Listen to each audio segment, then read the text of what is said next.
And no apologies from me for a late start, because the fault wasn't mine. I believe you had some technical glitches, so I was promptly here at 10:15. And it's a pleasure to come back to the NUJS, where I've spoken a few times before. And I've actually had some of my best junior colleagues from the NUJS, and also some very good interns. And therefore I have a strong affection for this law school. And some of my earlier talks here have been on litigation per se, and one on intelligence reforms the last time I was here about 3 years ago. And I do realize that many of you are keen on knowing what this animal called litigation is, and I could have easily done a talk on it, but I thought it would be better if we start off with something a little more substantive, like the NJAC, and then in the next session go into a sort of a freewheeling Q&A on practice, on litigation, on arbitration, and so on. I'm happy that the registrar is here today. We are missing the Vice Chancellor, who I believe is otherwise occupied. I'm also told that Justice Kabir has already spoken to you about the NJAC, and I believe he did that before the judgment was out. And perhaps this may be a bit of a rerun for some of you. But I did very consciously decide not to speak to you only about the judgment. If you've noticed my topic, and I'm assuming it's gone around, it's NJAC versus the Collegium, Jurisprudence and Realpolitik. And why I don't want to dwell only on the judgment, of course I'll talk about the judgment, it's the elephant in the room, but why I don't want to dwell only on the judgment is that firstly it's work in progress. This judgment, as you know, is still ongoing in a sense. Because the bench has set down the matter to find improvements on the Collegium system. The second reason I don't want to talk about it is because somehow my intuition tells me it's not the last word on it. And I say that because the government is obviously upset with what's happened. And there's a good chance, there's a probable chance that the government will then react, bring in a fresh constitutional amendment, which will again be challenged in court. And maybe the government will use that window to try and have the matter referred to a larger bench. And if it does, for all you know, there may be a new jurisprudence on this front. But really the reason I don't want to talk only about the judgment is that when you look at judgments very analytically as lawyers or law students, and the entire conversation then becomes about the correctness or otherwise of the judgment. And I don't think the question we need to ask today is whether the NJAC judgment is correct. I think the question we need to ask as lawyers, budding lawyers, and Indians at large is how do we get the best judges? And if we can try and answer that question, I think the rest will follow. So therefore, I'm not really quite keen on taking a hyper-analytical view of the judgment. There's much to be said. And believe me, nothing is right or wrong in the law. That's something I've learned after many, many years of practice. There is an equal opinion on the correctness of the judgment and the demerits of the judgment. Both sides have very compelling arguments. You have a dissenting judgment which is very readable. There are some lacunae in the majority judgment as well. But having said that, I'd like to take this conversation a little beyond that and talk to you about which is the better system per se. Is it the NJAC as conceived? Is it the Collegium as conceived? And what are the parameters on which you test it? You must have noticed I used the word Realpolitik, not just jurisprudence. What's jurisprudentially right may be not quite right for the times you live in, and vice versa. And I believe judgments, courts necessarily react to the realities of their time. After all, the Constitution was supposed to be an evolving social document, right? It's much more than just a legal document. Dr. Ambedkar said that. And if it's supposed to evolve, it has to evolve with the times. And I do believe that in this judgment, as also in many crucial judgments of the Supreme Court, not least Keshwanand Bharati, there has been a reaction to the Realpolitik of the time. And you and I must take that into account when we examine this issue. Let me in any case first begin with the judgment itself. so we get some parameters clear. Number one, the refusal of the bench, and this was unanimous, it wasn't a 4-1. The refusal of the bench to refer the matter to a larger bench, I think itself was a fait accompli. The moment this bench decided that the judge's case, the second judge's case and the third judge's case as we know them, did not require review or reconsideration, in many ways it became clear to me that in all likelihood the NJAC would be struck down. Because if you are not relooking the collegium, then there's only one way of testing the law, which is, does it violate the concept of the collegium or not?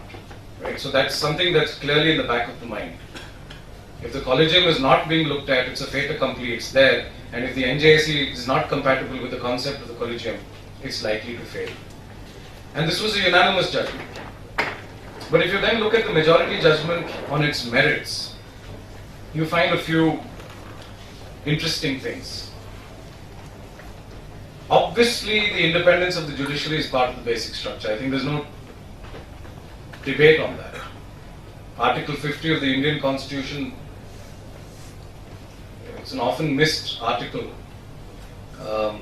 actually prescribes that the state shall endeavor to separate the judiciary from the executive. This is something the Constitution takes cognizance of, because the Constitution makers were aware that there was a serious risk in having an overlap between the executive and the judiciary. And we did. In the pre-independence times, we had judges who were not necessarily judicial officers. They were executive officers discharging judicial functions, magistrates, IAS officers, or the civil services as they were then, and so on. And that's a fairly risky situation because you're straddling two horses. But having said that, the key question that arose in this judgment was, does the NJAC violate the independence of the judiciary? In concept, does a commission violate the independence of the judiciary? The answer is no. You can easily preserve the independence of the judiciary by having a commission which furthers the cause of independence. Now let's assume in this case, the collegium that, the commission that was proposed, let's assume that its members were the Chief Justice, the two senior judges as prescribed, the law minister granted, and these two eminent persons that were talked about, just swap the two eminent persons with, say, two retired judges of the Supreme Court, and let's say those, or of the High Courts, even a Chief Justice, and let's say those two persons were retired Chief Justice M.N. Venkatachalaya and say the retired Chief Justice of the Delhi High Court, A.P. Shah, right? Would that not be a formidable commission? Would it not in fact further the independence of the judiciary? I mean, I've spent a lot of my free time, and I still do, picking all-time world 11s for one-day internationals and test cricket and now a little bit of rugby as well. And to my mind, this is as good as it gets. If I had to pick an all-time collegium to pick judges, I think it would look a little bit like this. And you can have names like, say, Justice Verma and many, many others thrown in. So per se, a collegium is not antithesis, a commission is not antithesis to independence of the judiciary. But the problem arises because the commission, as envisaged, could have been a serious affront to the manner in which judges were appointed. And I'm quite sure the bench kept that in mind, the Realpolitik, as I said, kept that in mind while deciding whether this law was valid or not. You may say that's not the way to do it, you should test it simply on constitutional principles. Fair enough. But I think it was Justice Harman of the Supreme Court who said that if judges don't like a law, then we'll find a way to strike it down. Right? And here the bench went a step further. It didn't stop at independence of the judiciary. It in fact said that the primacy of the Chief Justice in judicial appointments is also part of the basic structure. Here I have a little bit of difficulty. I don't think that's quite the case. And please see I think the very sweet irony that this commission is being tested on the principle of basic structure, which is also a construct of the judiciary. The Collegium is a creation of the judiciary, and this constitutional amendment is now being tested on the principle of basic structure, which is also a creation of the judiciary. I think, well, you can be critical of it or you can be in complete awe of it, saying that look at how our constitutional jurisprudence has evolved in such a short time. We're a young country after all. Where does the Constitution use the phrase basic structure? It doesn't. Where does it use the word collegium? It doesn't. And this is a brilliant example of jurisprudence going so far as to testing one judicial construct vis-a-vis the other. But I don't think the primacy of the Chief Justice was ever intended to be part of the basic structure, in whichever way you look at it. And I can say this quite responsibly, because the Collegium itself is a check on the powers of the Chief Justice.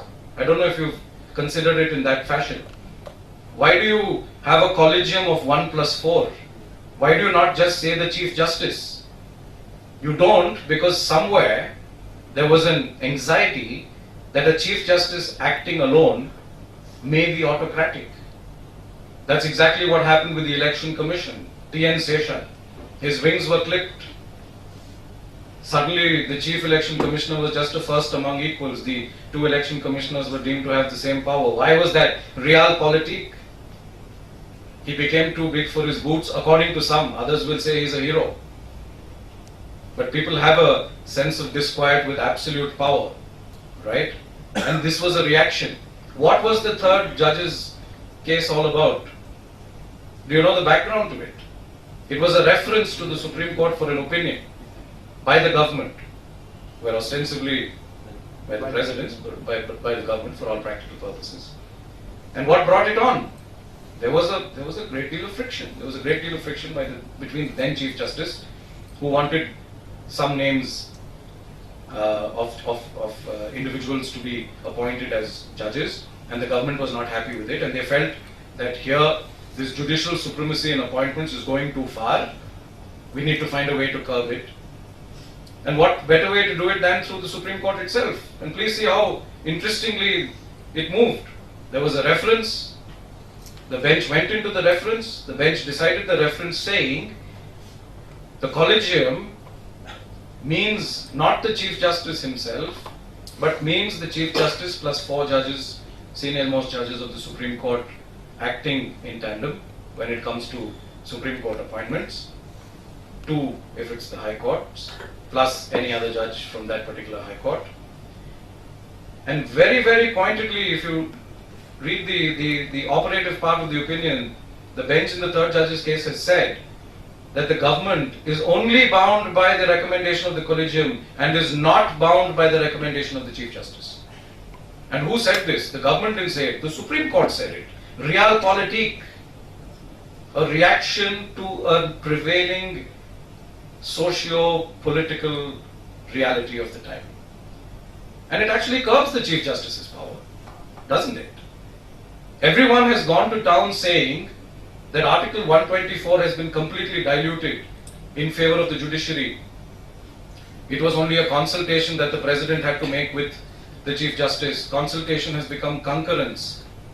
Consultation, no doubt, has become concurrence. But please see the other change. Chief Justice has become Collegium. Checks and balances. It's no longer the CJI acting alone, but it's the Collegium that is functioning. So therefore, I think even if the Collegium is taken now as a reality, basic structure of the Constitution, then how does the Chief Justice of India's primacy become basic structure? Therefore, there I have a little bit of discomfort. Obviously, the NJAC judgment does not say that the Collegium system is now replaced by the Chief Justice of India acting alone. Clearly not. If anything, the bench has gone a few steps forward and is in the process of trying to improve the Collegium system by introducing accountability, methods for complaints, a secretariat, transparency, etc., which I said is work in progress. So therefore, friends, as far as the judgment itself is concerned, I think there's no doubt that the independence of the judiciary was paramount in the minds of the judges, and the commission as drafted I think was an affront to that independence. But some of these other doctrines, I think, are up for grabs. In a reaction to this judgment, Mr. Jaitley wrote quite a powerful piece. He said it's politician bashing. And Mr. Jaitley has the locus standi to say that because he's been a very proficient senior counsel, he's been the law minister, he's now the finance minister, he's seen both sides. And I thought what he wrote was a fairly balanced piece. But there was one point he made, which was that the sovereign will of the people is also part of the basic structure.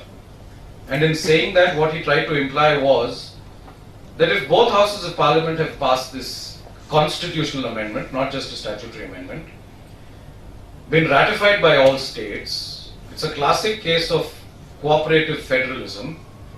It represents purportedly the will of 1 billion people. How can 4 judges or 5 strike it down? Right? Which basic structure is more important? That's the question he tried to raise, and he does in fact say that the parliamentary sovereignty and the will of the people is paramount. There I have a little bit of misgiving. I think there Mr. Jaitley is probably now thinking through his ministerial hat. I don't think he's quite thinking through his senior counsel's hat. Because what is judicial review after all? Judicial review in India is paramount. That's also basic structure. And judicial review is the power of the Supreme Court or any high court in the country to look at the virus of any statute or constitutional amendment. How is this any different? Whether it's passed by a majority or unanimously, whether it's ratified or not, does that have any bearing on the principles of judicial review? Of course not. And at the end of the day, if it means 2 judges can strike down what all of Parliament has done, great. What happened in Keshwanand Bharati's case? Exactly that. Was that not a constitutional amendment? Was there not a question raised there that the power to amend is absolute? How did the bench react? The bench said, no, of course you have a great power to amend, but that power to amend cannot mean the power to destroy. And therefore any amendment must pass the test of basic structure. Realpolitik. What was the bench reacting to? It was reacting to the situation at the time. Had the bench given the government the carte blanche to say that yes, you can amend as you choose, you see the debates now. Secularism is supposed to be a redundant addition to our preamble. So you may very well amend, you may very well delete even democracy from your constitution and say this is what the people want. People power. But thank God for judicial review. And that's where I think whether it's 2 judges overruling all of Parliament or 5 judges, it really makes no difference. It's not a numbers game. At the most you're going to get a bench of say 13 judges, right? Even then the ratio is skewed. Number of parliamentarians to number of judges, Parliament always wins, and Parliament is supposed to be representing all of us. So the numbers game is redundant. But judicial review doesn't work on numbers. And judicial review doesn't work on how many members of Parliament or how many states ratified it. And also here, friends, there's nothing so sacrosanct about Parliament having made a constitutional amendment. Here again, I'm quite sure the bench has taken cognizance of the fact that when bills are passed, there's not necessarily much debate on them. There's not necessarily much consideration. And what was the pulse behind the NJAC? Mr. Jaitley said politician bashing. The pulse in Parliament was judiciary bashing, which is very dangerous for us. Crucial institutions taking pot shots at one another. Nelson Mandela, in his foreword to a very fine book that I'm reading right now, written by Justice Edwin Cameron of the South African Constitutional Court, who was the first homosexual judge to be appointed to the Constitutional Court, and he writes what I think is a beautifully crafted book about his appointment by the Judicial Service Commission in South Africa. Nelson Mandela in that foreword says something very pithy. He says, my government's orders and decisions were being dragged to court all the time. But I didn't see that as a point of irritation. I in fact welcomed that. He said he welcomed that because he saw the judiciary as a sort of sounding board, as a sort of a mirror. And if the government's decisions were being tested in court, it made them more accountable. It meant there was someone to look at correctness, to look at propriety and so on. And if there was course correction offered by the Constitutional Court, the government welcomed it. I think that's a very, very statesman-like thing to say. And that's the spirit in which the two limbs must work, the government and the judiciary. Course correction, not bashing, not judiciary bashing versus politician bashing. And that really is where I'm trying to locate my analysis of this subject, which is look at the spirit of the day, look at the politics of the day, and please then look at the bigger question that I raised earlier. How do you appoint the best judges? Everyone said we need a change, Collegium is useless, etc. Point taken. What brought the Collegium on? Was it suo motu? No. Right up to emergency, the executive was making appointments. And some fantastic appointments were made. There's no doubt. Look at the quality of some of the judgments in the 60s or the 70s, 50s. Fantastically brief but quality judgments. But then things started to go wrong. What happened? Mrs. Gandhi superseded 3 senior most judges in the Supreme Court. That was the cause. That was the piece de resistance. That's what started to make people think about the method in which we appoint judges. And you can't forget that. That's recent history. That's a history all of you have to study as lawyers and responsible citizens. Your history can't begin and end with what happened in NJAC. Because you'll find a dime a dozen telling you, oh, judiciary, too much power, one-man show, blah, blah, blah. And you'll fall for it. You will not go to the crux of the matter, which is why did we get this Collegium? This is why we got it. And those super sessions that took place during the emergency cost us some of our best judges. Justice H.R. Khanna did not become the Chief Justice of India. What a shame. And it's not just about appointments, friends. It's about the jurisprudence that comes with it. The judges who sat on the bench were pro-government. How disastrous is that? I won't name names now, but a lot of senior judges who, with the passage of time, earned themselves a great reputation have gone on record to in fact apologize for what happened during the emergency. Their failure to check the government of the day, their failure to uphold constitutional powers and rights of citizens. What a great failing. And if that is going to be a consequence of the executive appointing judges, then I don't want that system. You can debate the ill effects of the Collegium and try to reform it, and that's a welcome debate. But don't give me a solution that's worse than the problem. And that's precisely what happened. And therefore, the concept of Collegium was born. S.P. Gupta's case said, primacy remains with President. Who is the President in India? This is again a smokescreen. The President is not exercising discretionary powers in appointments. He is again acting at the aid and advice of the Council and the Prime Minister. Is he not? People say Constituent Assembly debates. There's again a bit of a myth that's being floated around that the Constituent Assembly debates seem to suggest that appointment, the last word should remain with the executive. I've gone through those debates. When I read them, I find that at that point in time, the constitution makers did not think the president will become, what do you call it, a titular head, as we like to call him in India. They thought the president means the president. They felt the president of India is beyond reproach and beyond wrong.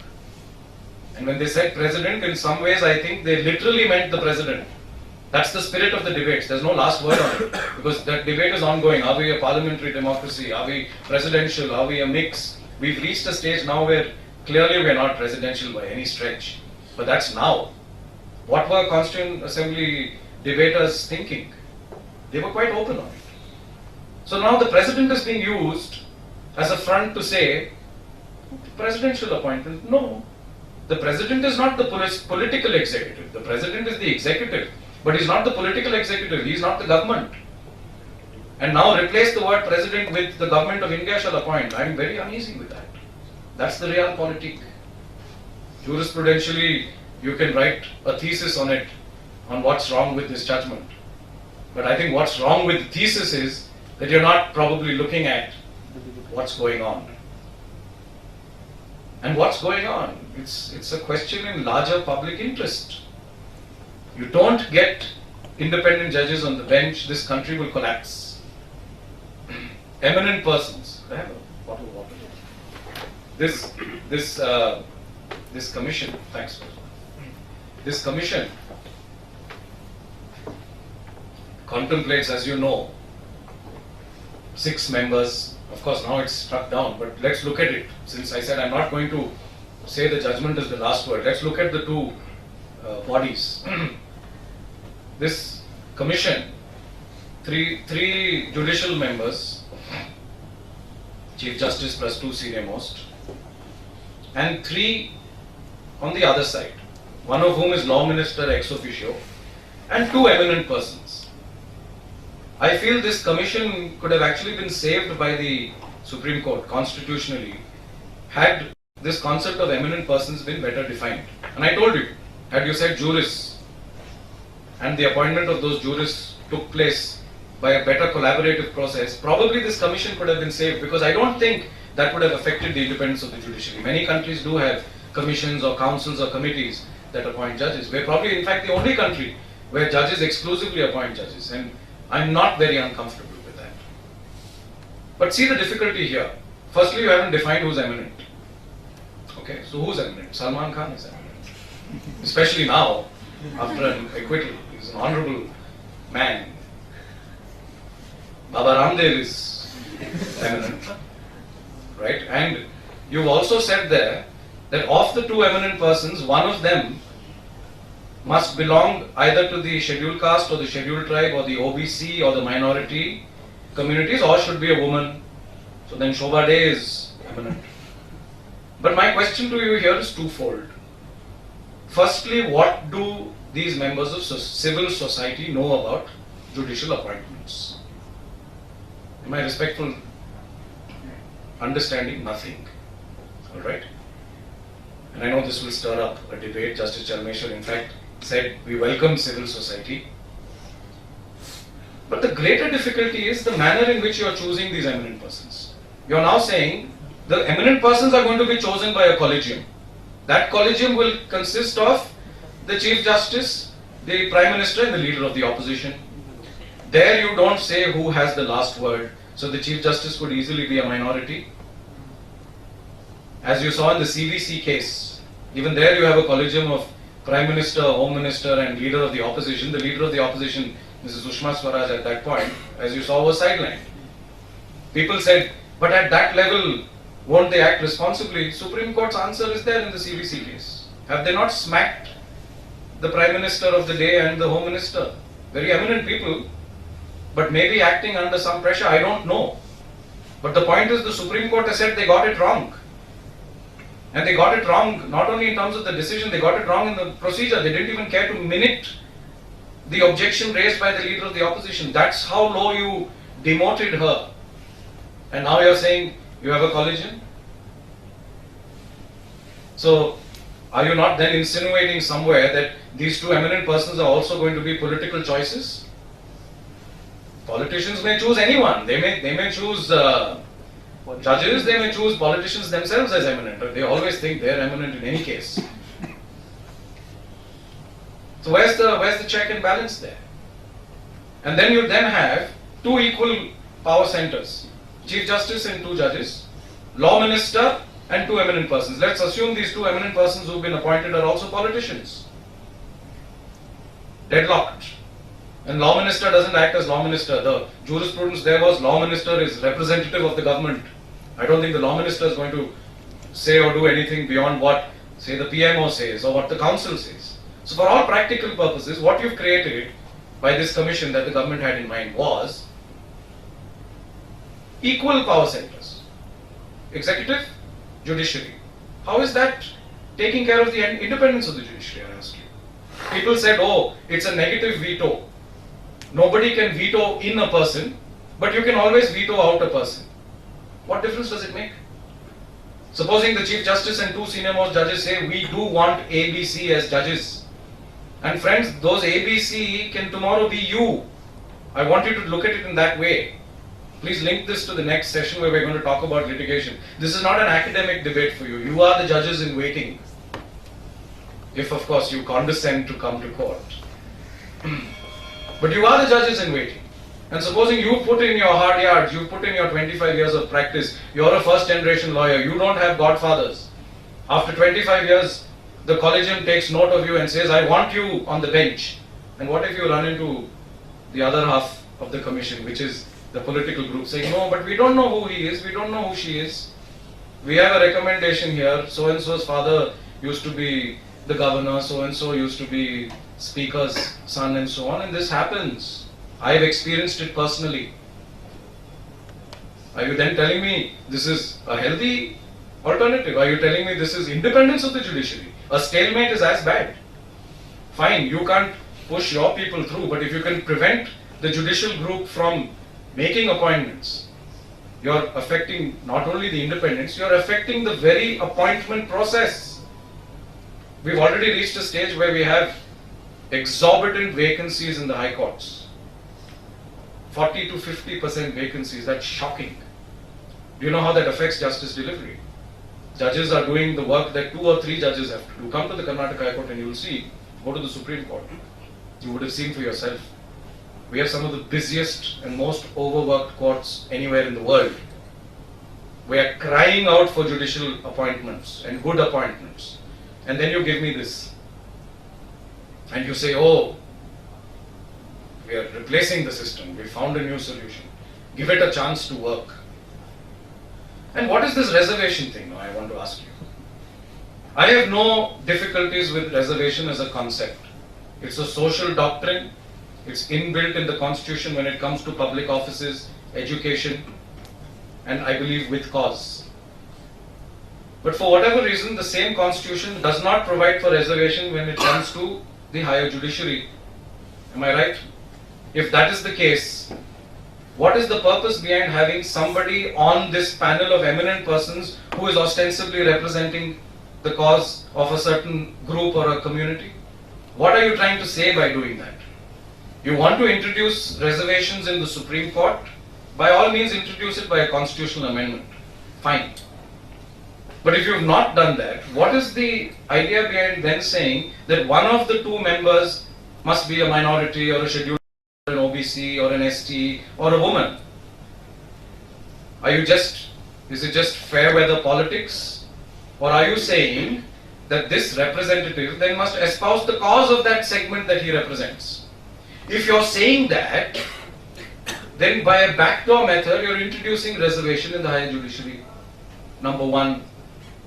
Number 2, then why are you saying either or? Why are you saying SC or ST or OBC or minority or woman? You should say all then. Which one is more important? Supposing that one eminent person is a woman, let's say. Great, we need more women on the bench. But then, if that woman is not herself a minority or an SC, ST or an OBC, what about those groups? Who's representing them? So this is the kind of thoughtless legislative drafting, in my opinion, that's taken place. Lagado. Put it, it looks good. And this is supposed to be diversity. This is supposed to be social justice. If there is a need for reservation on the bench, in my opinion, there is a need for reservation in a very different way. You need judges on the bench who are very well versed with, say, tax matters, who are well versed with commercial matters, who are well versed with criminal matters, who have been prosecutors, who have been defense lawyers, who have been government counsel, who have been private counsel, who have been pro bono lawyers, people who have done public interest work, people who have done human rights work. The Constitution contemplates the appointment of a jurist to the bench, only in the Supreme Court, not in the High Court. I don't know why. The High Court had a provision which was removed. Maybe jurists are out of place in the High Court, I'm not sure. But the Supreme Court has no example of a jurist having been appointed to the bench. Those are the reservations that we need. Not this backdoor tokenism. And this is exactly why this commission was struck down. Realpolitik, not just jurisprudentially wrong, it's ominous. And I told you what happens. You get executive appointees on the bench, we will collapse. You may ask me why. Every tax matter will go in favor of the government. Every challenge to a constitutional provision will go in favor of the government. Had the judges in the NJAC case been executive appointees, there's a very good chance they would have upheld what Parliament sought to do. We'd have a very different jurisprudence. In every criminal case, bail will be refused.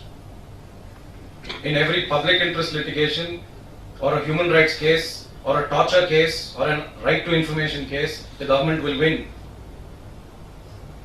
And that's not a world that you want to grow up in and be a lawyer. That's not a legal world. That's not a court I want to go to. Why do I go to court? There's merit. If I take on the government or I take on an agency, there are courts that will listen and interfere fearlessly. They're not obliged to the fact that they've been appointed by the executive or the government of the day. And that's the realpolitik. I'm sorry to use this word over and over again, but this is the one word that struck me.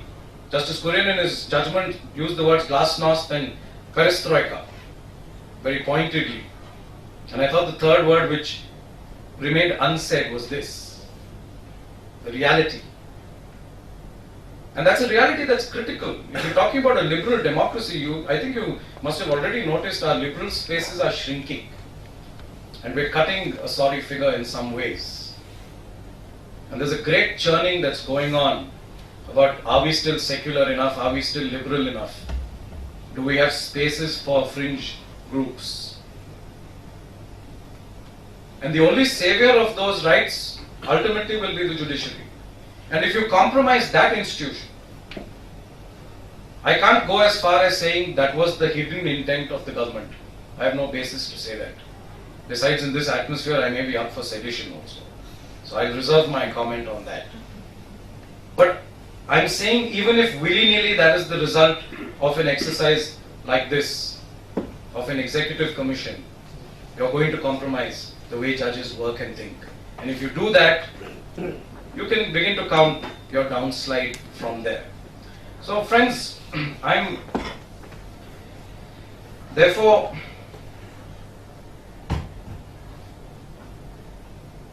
of this very clear view that the alternative that was proposed was not good enough, and in a debate between the NJAC as proposed and the Collegium as it existed, the Collegium wins on points. It doesn't win on a knockout, I'm afraid. I wish it did. It only wins on points. That's because the Collegium has its own deficiencies. And everyone's taking cognizance of that. And that's a very crucial development, I think, of this case. Rather than see it as black and white, as saying judiciary had the last word, I think the judiciary was also gracious enough to say the Collegium requires course correction. And they've set it down. I'm not sure how a 5-judge bench can alter the basic structure of the Collegium. It can't, because that's a creation of a larger bench. But short of that, when it's talked of a secretariat and methods of transparency, why not? And the new Chief Justice has been open enough to say that I will wait for what the bench says. That's also fairly gracious.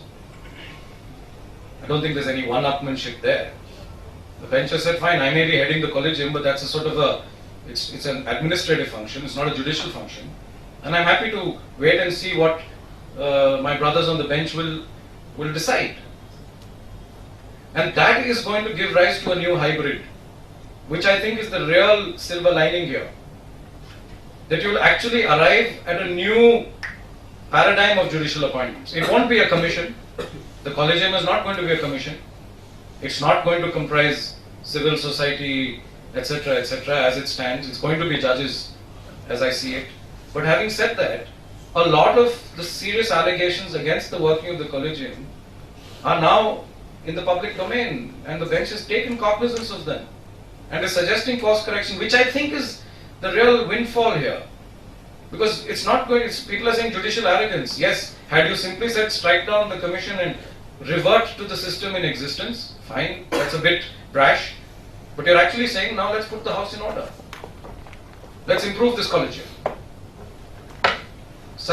You suggest, it's now on the website.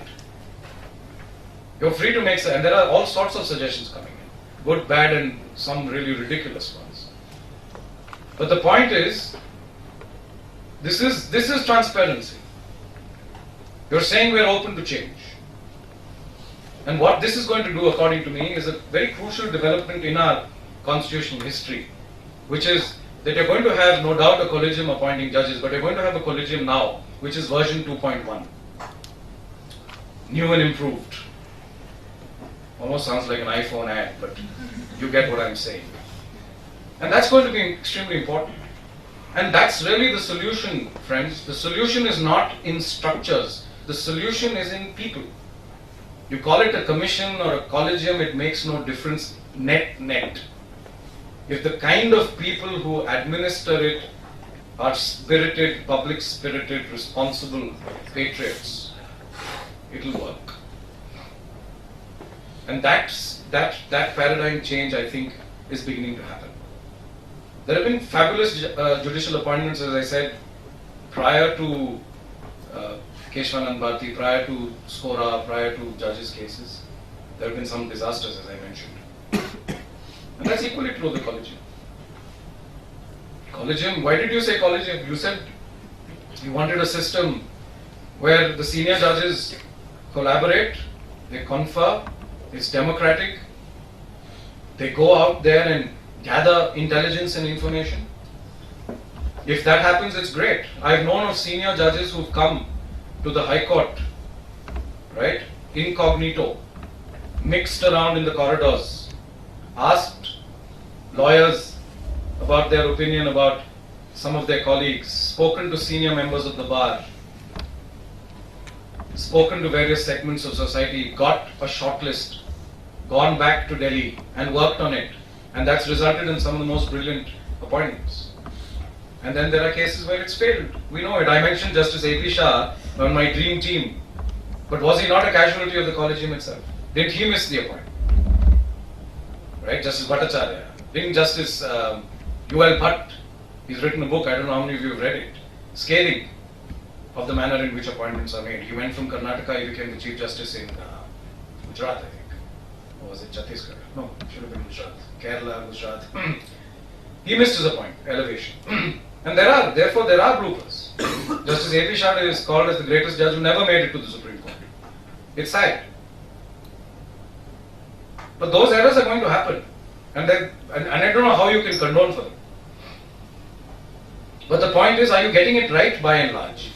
And a lot of people felt that there the collegium was slipping. Justice Ruma Pal, whose opinion is very, very weighty, she's been critical of the collegium. She said the way it's worked, India's best kept secret, she called it. No transparency, a bit of horse trading, and that's the realpolitik of the Supreme Court. And I'm not saying it, I don't know. I'm not in the collegium. I have no idea. I'm a simple lawyer going to court and coming back home. I'm away from the realpolitik. But this I can say confidently because it's on record and it's been said by somebody who herself was part of the collegium. So there's no contempt of court either. I think I'm safe. And I hope this doesn't go on YouTube. But the point I'm making is that there has been a lot of introspection. And that's been noticed, and that requires course correction. That has to happen. Now there's too much gaze on the Supreme Court as well. People have said, okay, fine, you've struck down the commission, and a lot of people are extremely agitated because they said, oh, ratification by states, parliamentary sovereignty, so on and so forth. I don't even know how many of those people even voted in the elections. But they have a doctrinal problem with this judgment. But the fact remains, after the judgment, there's a tremendous amount of gaze on the Supreme Court from both sides. From outside and from within. And that, I think, is going to prove, perhaps, in the next few years of judicial appointments, as the proof of the pudding. That if the quality of your improvements now going forward, and trust me, 2016 is going to see a lot of appointments. Just out of pressure. Out of the pressure of vacancies. And I know that the Honorable Chief Justice is not the type who's ever going to put his sort of seal on anyone. He's the sort of person I think would be very careful of who's picked to be on the bench. He's going to need a clear credibility and merit certificate. But having said that, you cannot rule out the pressure that the administrative head of the judiciary in India faces, which is the need to fill vacancies and get on with the job. So friends, I know I probably overshot a little bit, but I do have a couple of concluding comments, and then we'll hand it over to you. Two things. One is, there's far too much emphasis on appointments per se.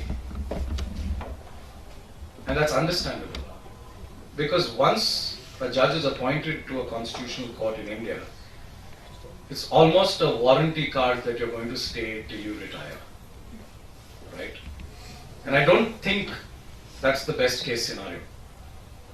Because there's no accountability as such between the time you take charge and you retire, unless you've done something awfully bad that justifies impeachment.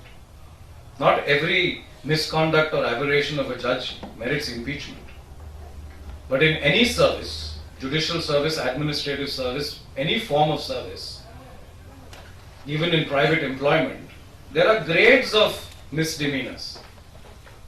And it's not enough to say then, imagine being appointed the CEO of a company where you're told you can only be removed if you do something that's impeachable.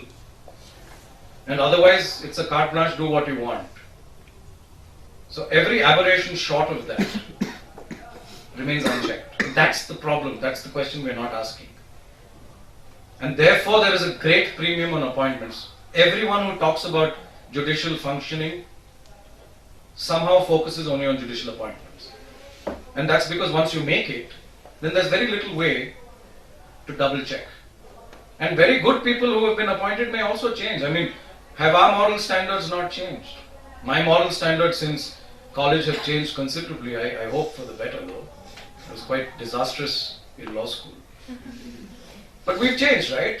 And we've changed, you've changed, you've probably changed from the time you were in school. And you will continue to change. I'm saying change in terms of your value systems, in terms of your ideology, in your moral grain you will change. And that's happened for me in a period of not too long. 15, 20 years is the time most people spend on the bench.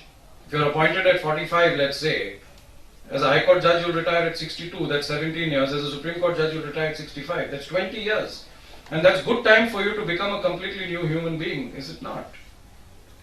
So even if you've got a great person appointed at the entry level, you've got to have a means to ensure that that person remains as such when he retires. And that is one part of the jurisprudence that's not developing. In the NJAC, in the 99th Amendment and in the Act, the Statement of Objects and Reasons talked about things like transparency and accountability. Where was that? All you did was you introduced a new method of appointments. You didn't introduce anything, as far as I'm concerned, leading to accountability of judges short of impeachment. And they came up with a working draft of a 2010 bill on accountability. The less said about that, the better. It reads like a kindergarten handbook for judges. Come on time, don't make crass comments. Point well taken. Of course your judges must come on time and not make crass comments, but that's the lowest common denominator, for God's sake. Are you saying if you come on time, you're a good judge? You don't make crass comments and you sit there mute, you're a good judge? I mean, we're talking about judges who are taking our fundamental rights discourse into orbit, and here you have got a schedule to the Act saying, behave in public. I mean, let's not be ridiculous. And this shows the contempt probably that Parliament has for judges. And vice versa, Realpolitik. And that debate has to be taken forward.